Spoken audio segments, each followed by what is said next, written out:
Okay, so I'm in line at the pharmacy. I have some downtime, and I wanted to tell you a story and try to explain. I think I had an aha moment. So I'm at the library, and the lady checking out my books has a Ukrainian flag on her lanyard, and I comment on that, and we get to talking about that. And then I start thinking, I've seen her wearing that. I've seen people wearing shirts. I've seen people wearing pins. I've seen a house with a Ukrainian flag flying in front of it. I've seen bumper stickers and stickers on the backs of cars of the Ukrainian flag or the trident. But I haven't seen any Russian flags. And I thought, well, that's really interesting. And so my mind started processing, where are the Russian flags? Now it could just be the part of the country where I live. That's a possibility, but it could be something else. It could be that Russians aren't trying to show that they're Russian. And I would understand why that's the case.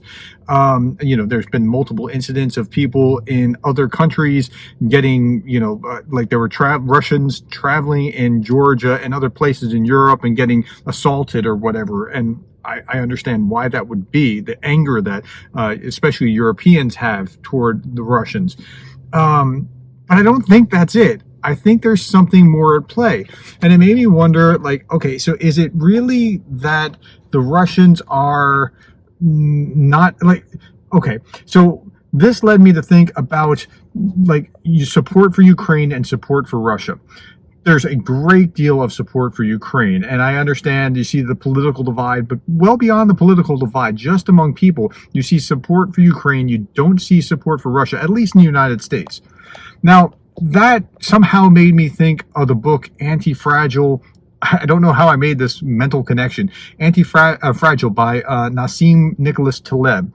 So Antifragile, he talks about, he made his money when the stock market crashed, a black swan event. He's a brilliant economist. And so Antifragile, as he defines it, he even has an entire book called Antifragile. Antifragile is not the opposite of solid. The solid of fragile is not neutral or solid, a vase is fragile, right? The opposite of that might be something like an iron bar, but he's really talking about something that's even different. It's something that when it gets beat or attacked or hurt or whatever, it actually grows stronger. That's what he means by anti-fragile. So the Ukrainian army is anti-fragile. If you think about what the Ukrainian army has endured and how they have grown and gotten better and added capability and tried new things, that's the definition of anti-fragile. So where my mind went with that is it's the opposite of pro-Ukrainian support is not pro-Russian support. It's actually something other. Now, it's not more, it's actually less. And what I mean by that is there's not people that are pro-Russian. Well, there are. But it's not necessarily that people who don't support Ukraine are pro-Russian.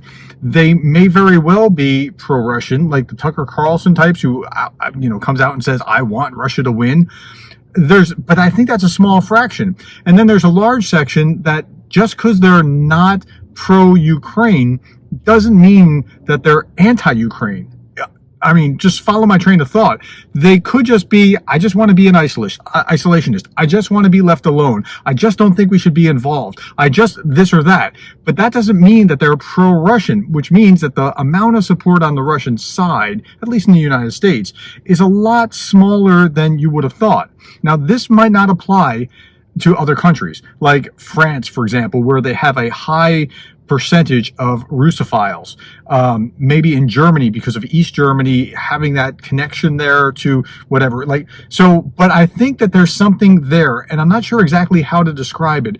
But just because somebody is not pro-Ukraine, don't write them off as pro-Russian.